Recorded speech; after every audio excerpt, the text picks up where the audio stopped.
evening, visionary readers. Welcome to our monthly meeting. For the purpose of those who are joining us for the first time, we call ourselves visionary readers. And as visionary readers, our vision is to see every African home with a bookshelf. Our mission is to promote the reading culture within the African continent and beyond.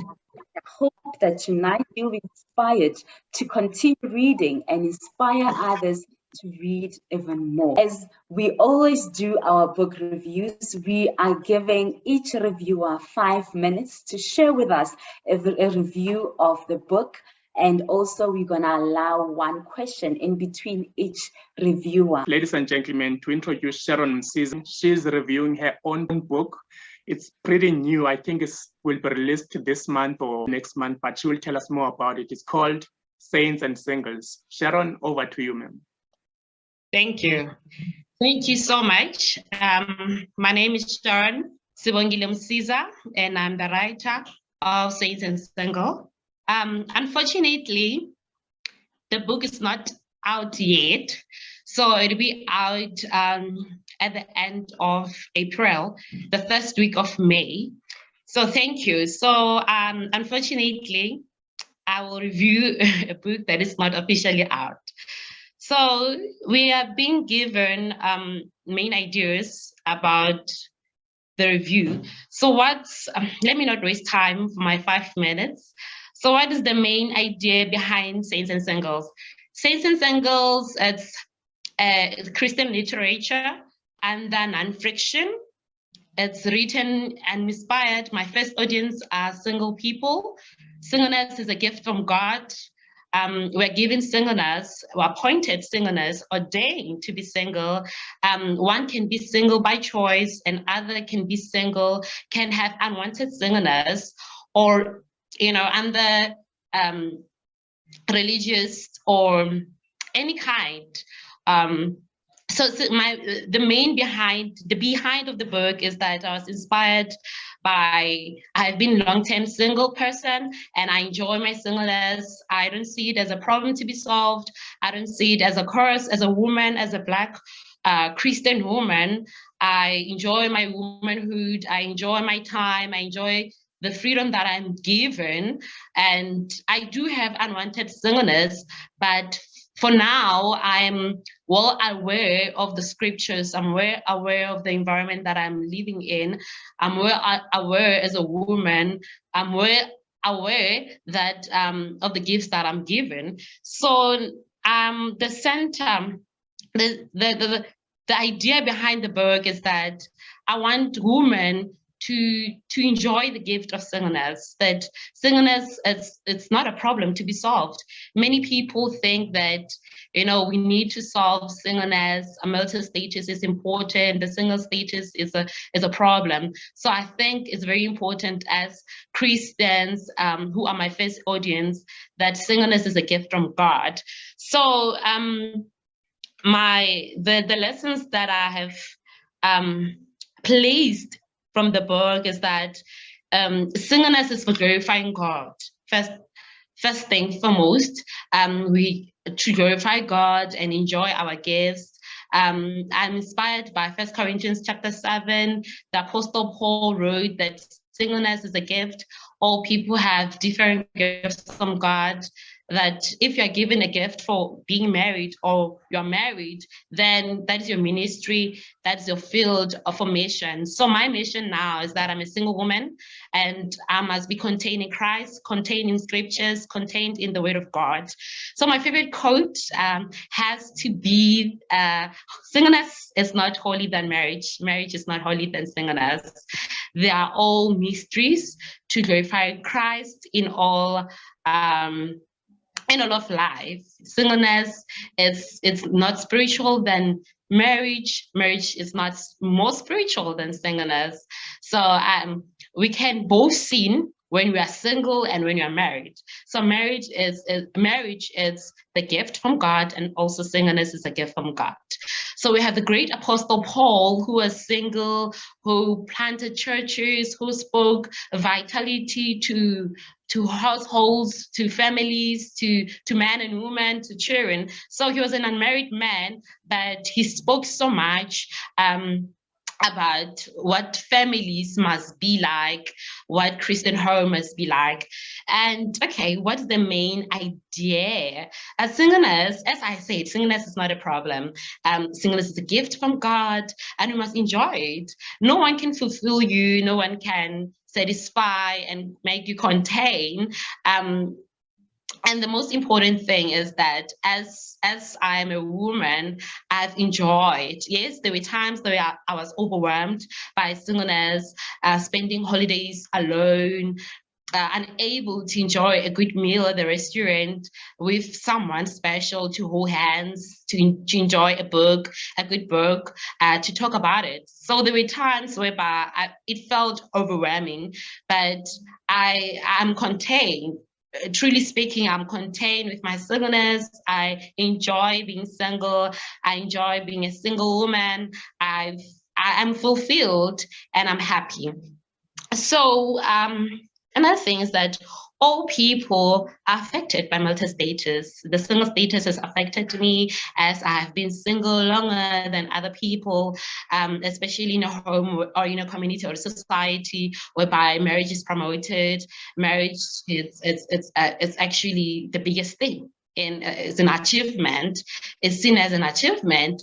But for me, I started reading a lot. I've read tons of books around, marriage, relationships, dating, the likes of Elizabeth Elliot, John Piper, Michael Siegel. There are great writers who have inspired my walk with God, with Christ, that I am, my identity doesn't rise in the fact that I'm a single woman or my marital status. My identity rises in the fact that God created me in his own image, and I'm created in the image of God. So much for the opportunity. Thank you. So once again, thank you, Sharon, for that book review. I will now allow one question from the audience. If you have a question for Sharon, you can raise your hand. Oh, I see Frida's hand is up. Frida, over to you.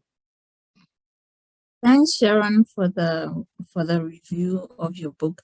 I just have one question for you. In the country that we live in, especially as Black people, you always get pressure from family, from, like, if you're single or if you don't have a child, actually, everybody you meet will be like, but your time is running out. When are you having a child? When are you getting married and stuff like that?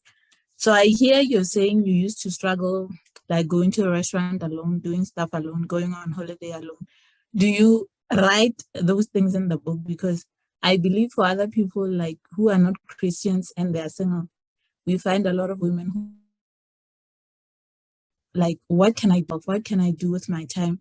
How do I find happiness? How do I find pleasure? Because fortunately for a lot of people, they find happiness with another person, especially with a partner. They can't imagine being alone or doing things by themselves. So do you narrate those things that you have to do to be content? Like you're saying, you're content being by yourself while you're waiting for the right partner to come. Thanks. Yes, I tried my best, because this is what, when we read the book, my heart goes out to many women who struggle to be contained in singleness, because we live in a society whereby marriage is appreciated and it's seen as an achievement. So I tried my best to write, in the meantime, what can a single woman do?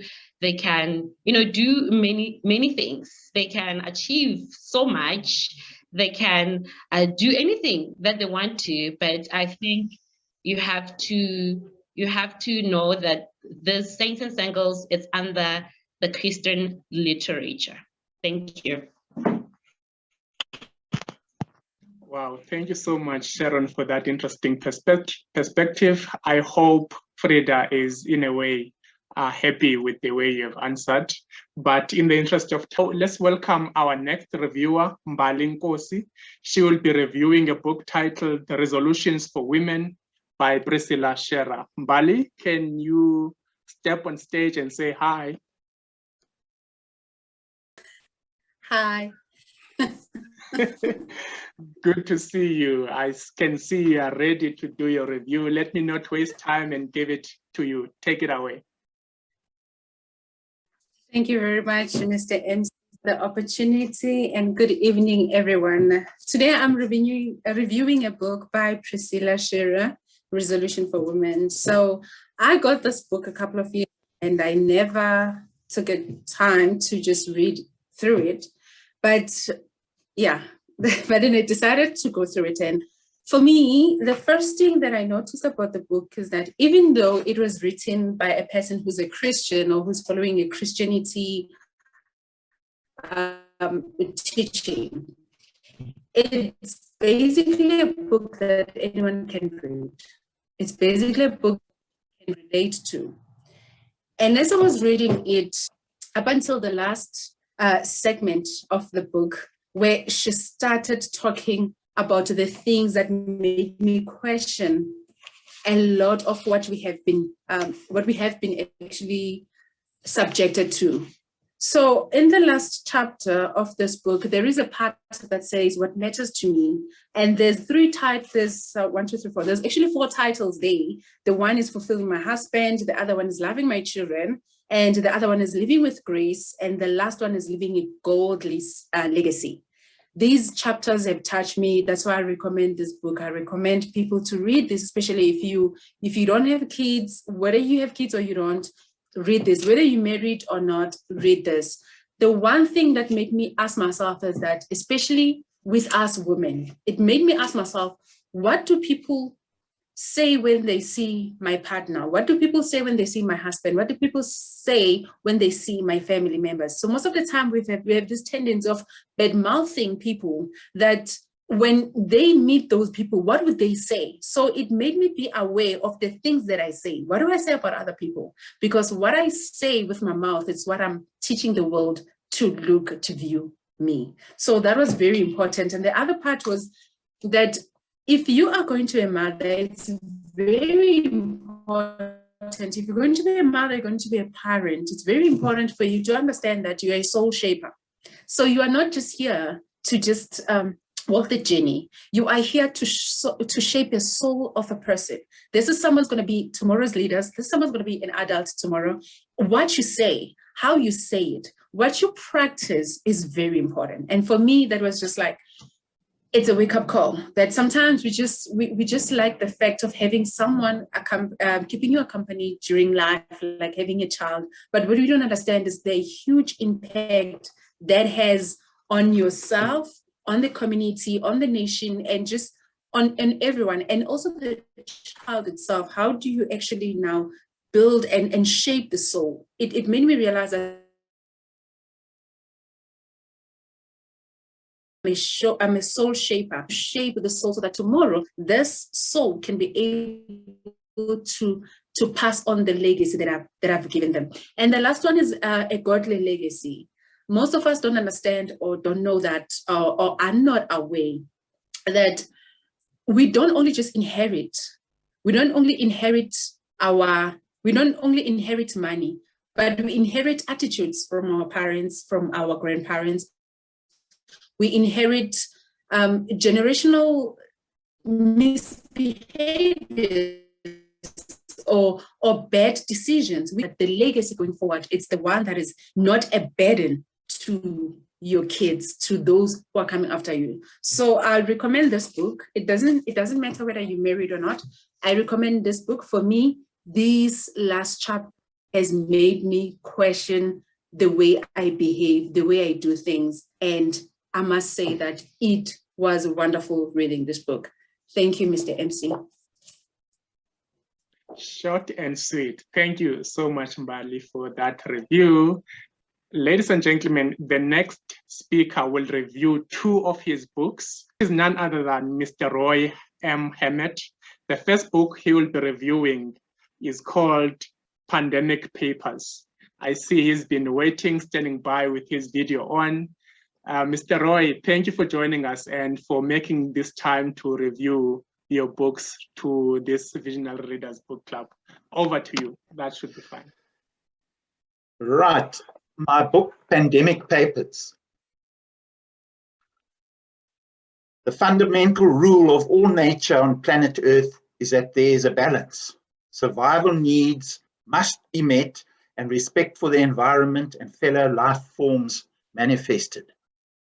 Whatever constitutes one's life view, the coronavirus or the COVID-19 pandemic has compelled us to look at ourselves, re-evaluate established patterns, adapt to unexpected circumstances, and contemplate an uncertain future. Nobody has not been affected. Our comfort zone has been rocked to its foundations. This book reflects all aspects of the world-changing pandemic for waves 1 and 2. What motivated and inspired me to write the book? Firstly, the first lockdown was a shock to the system, a traumatic change to our way of life. I felt a strong need to research and record aspects of what was happening to our world. Some may debate this view, but I believe this pandemic is the biggest, most impactful lifestyle-changing challenge ever. I was motivated to write the book by a combination of the enormity of the effects of the pandemic and the time which lockdown gave to us for contemplation and the recording of thoughts. I wrote, March 2020 will go down in history as the time when our real world was turned on its head and our peoples confined to a surreal existence never hitherto experienced of this scale. Many believe that COVID-19 represents the biggest challenge faced by mankind in recorded history.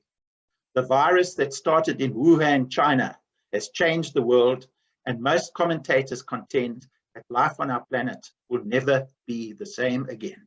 More about the book. The book is written in 2 sections which reflect the 2 waves that hit us, in a way and with implications that we have never experienced, nor could have imagined. It takes us on a journey that covers the full range of what could be found in my research on COVID-19, without going into the formidable medical research and discoveries that are ongoing regarding this pandemic. First wave consists of 10 papers with the usual introductory sections, a prologue, introduction and perspective, and then conclusion with a section called PS, the Fallout. An excerpt from our views in the fallout. Many questions are being asked at an ever-increasing rate, and the demand for answers has become a groundswell that will harbor no attempt to be muffled. And then, compounding the complexity, hysteria versus respectful adherence to lockdown protocols, fake news, and clashes of medical views have fueled the confusion and rising anger as economic realities are hitting home. Conspiracy theories are gaining traction, and the role of certain news channels has come under scrutiny. Growing numbers are crying foul. The second wave consists of 6 papers with an introduction and an epilogue. The context. Lockdown provided much time for comprehensive research across all media. What is striking are the many viewpoints, different leadership approaches, confusion, fake news, conspiracy theories, corruption, religious explanations, end times and Armageddon. The list goes on. There are powerful and clever quotes, many in poem genre, consistent with the literary creativity that flourishes when the times are really tough. The common themes are generally warning against man's practices and urging respect for nature and all life on our planet. My views expressed in the epilogue give a perspective that is anything but complimentary about mankind. The recorded history of man's journey on planet Earth paints the unfortunate picture of erratic interactions with fellow humans and a dismal relationship with Mother Nature and her myriad life forms. There is a view among experts in the environmental and ecological fields that this world would be a better place without us. Of course, that belief is untenable to the vast majority of current travelers on the planet. What they cling to is that the indefatigable human spirit will win through, as always in the past. The different levels of consciousness that distinguish humans from one another in their perceptions and sensitivity protect some from the anguished contemplation of the realities of our times, while engaging others in speculation that ranges from disturbing to outright alarming. The crucial factor that will determine the future of human life on Earth seems to be how we adapt to the needs of our planet. Can we do that? One of my favorite quotes amongst many very powerful observations is, "We will not go back to normal. Normal never was. Our pre-corona existence was not normal, other than we normalized greed, inequity, exhaustion, depletion, extraction, disconnection, confusion, rage, hoarding, hate, and lack. We should not long to return, my friends. We are being given the opportunity to stitch a new garment, one that fits all of humanity and nature," that was written by Sonia Renee Taylor. And then finally, this also epitomizes the principles or lessons that we are strongly advised to internalize and apply.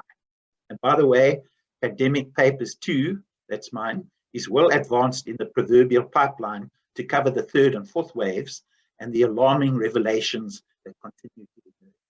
Thank you very much for the opportunity. Oh, wow, you're welcome, Roy, and thank you for that review.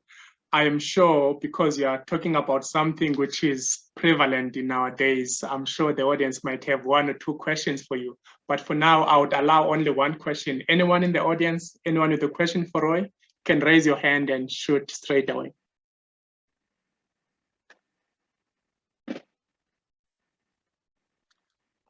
Seems like the audience is shy today, but it's okay.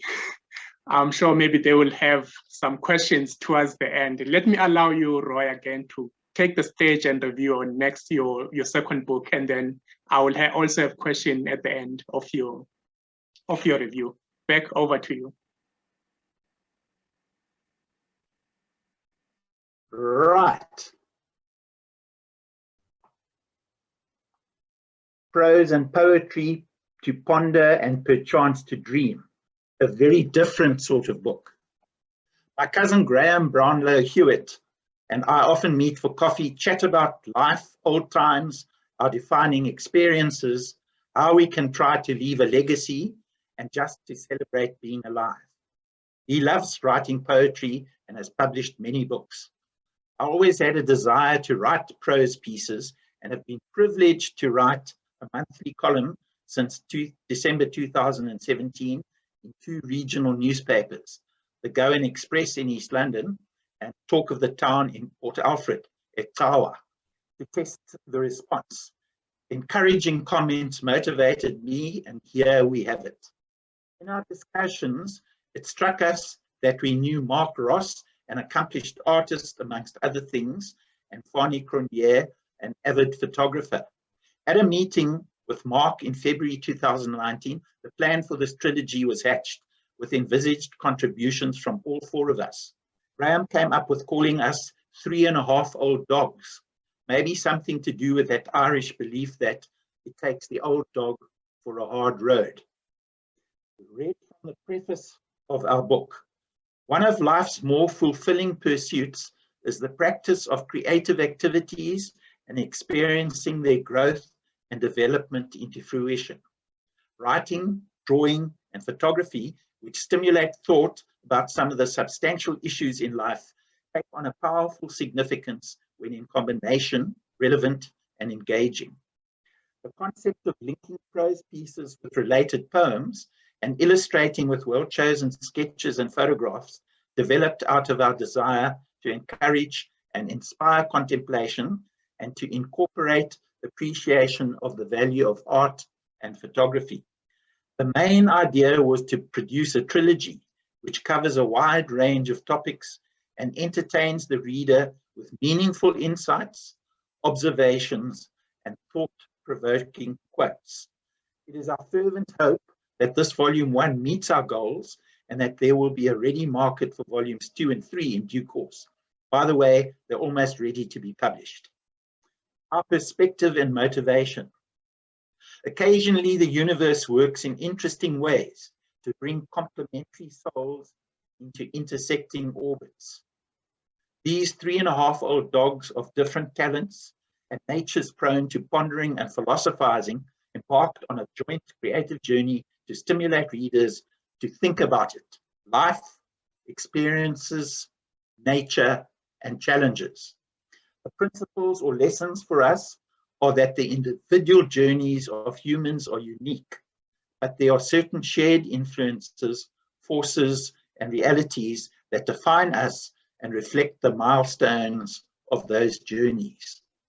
This book brings some of them into focus, and we believe that the reader will relate to many and be stimulated to ponder many aspects of this wonderful journey called life.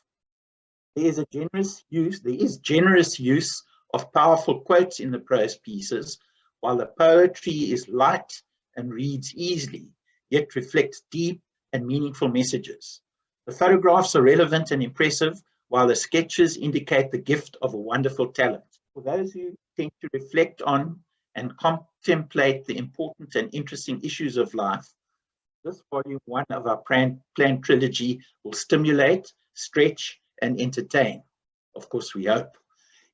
My favorite quote from the book appears in the topic called Sunrise, Sunset, which goes, sunrise, sunset, sunrise, sunset. Swiftly fly the years, one season following another, laden with happiness and tears. And that's in the section, Thoughts on Life. The other sections are Gifts of Nature, Driving Forces, Humans and Bonds, and the Power of Literature. Thank you very much, Ngok.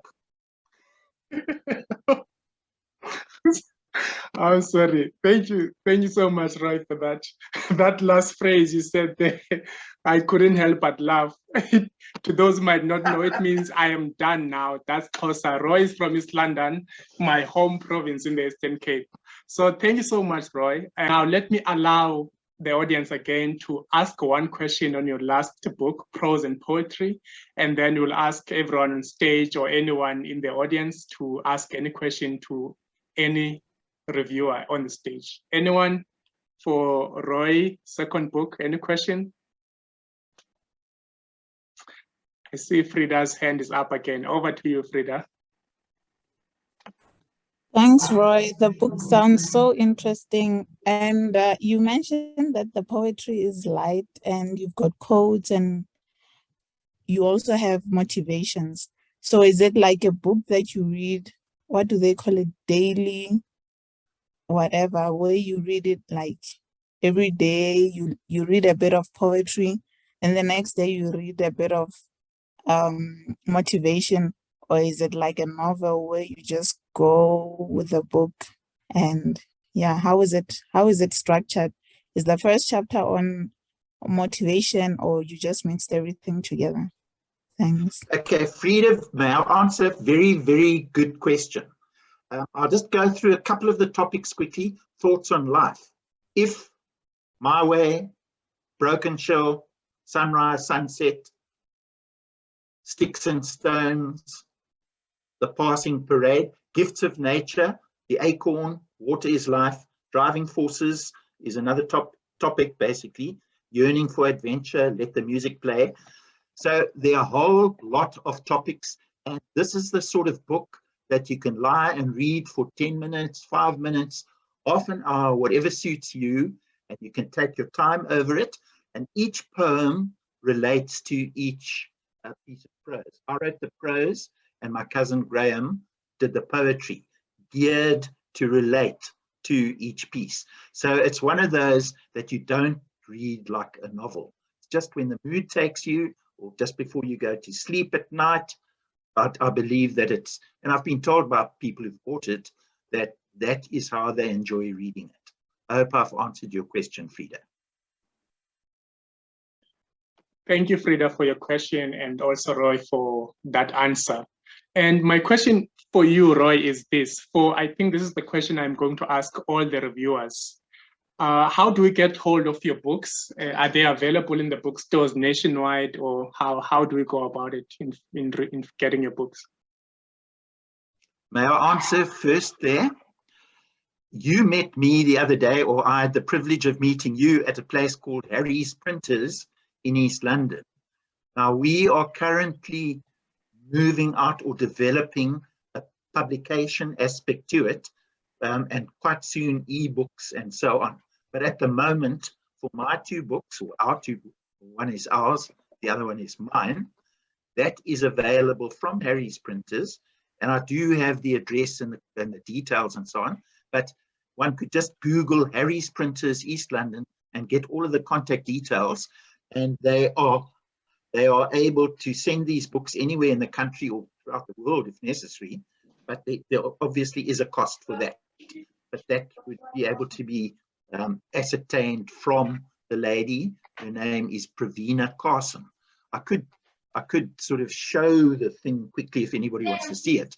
But I think they can just contact Harry's Printers in East London. Thanks, Roy. I do have the address in case anyone in the audience is interested. I will send them the address and then they will be sorted, no problem.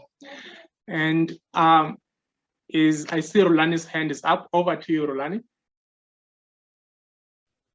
Thank you, Mr. MC. I think my question is more to Roy as well, in terms of writing a book with someone else, especially the last one. Did you and your cousin ever disagree on some of the ideas or some of the quotes that you needed to include in your book? And if ever that happened, how did you handle that, seeing that you wrote it together? That's a very interesting question too. Luckily, he and I are very close. We're very compatible.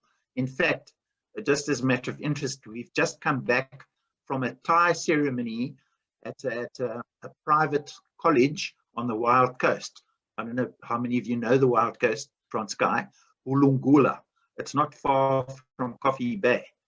And I did a presentation to the college because I've been involved with them for a few years. And Graham provided a whole lot of poems as bookmarks to the students and to the teachers and little booklets and whatever. But to answer your question, so we work very closely together. To answer your question, no problems at all. But I do think that problems could arise when people work like this. And then, it just needs to be done tactfully and with the goal in mind and so on is my response to that. But thank you very much. Good question. Amazing. Thank you, Roy. And I think let me allow Sharon on stage now to answer that same question and to repeat the same question. Sharon, I understand your book is not yet out, but it will be out in the next week. I believe so. That's the end of the month. Are you planning to make it available in the bookstores nationwide or even online? What is your plan? How can we get hold of your book when it's out? My book will be out end of the month, the first week of May. And I'm planning to have it on Amazon and also on different bookstores. Yes, that's the plan. In the context of somebody asking about Graham's poetry, may I read a poem quickly? Okay, please. It's called A Brand New Day. It's a beautiful early morning. There's a new day that's beginning. The sun is quickly rising. I hear a few birds singing. I say, good morning, God, be with me on this day. Help me be productive, to work and love and play. By living in the moment, I'm living all my life, no matter what the highs, no matter what the strife. By filling up my heart with love and gratitude, I learn to help, not hurt, with a caring attitude. Admitting when I'm wrong, saying sorry when I must. By being a good friend, be someone others trust. With tolerance, with patience, saying thank you, saying please. Try not showing anger, when someone disagrees. Spreading hope and purpose to those who have a dream. Remember, sometimes what we see is not what it may seem. With every passing second, let me not have a doubt. What I'm putting into life is what I will get out. That's just one of the poems. Ooh, that was beautiful. Thank you so much, Roy, for sharing that poem. Ladies and gentlemen, what a way to end our session this evening with a beautiful poem and very inspiring also. Thank you, Roy. I think since we do not have any more questions, we'll end the meeting here this evening. Thank you so much.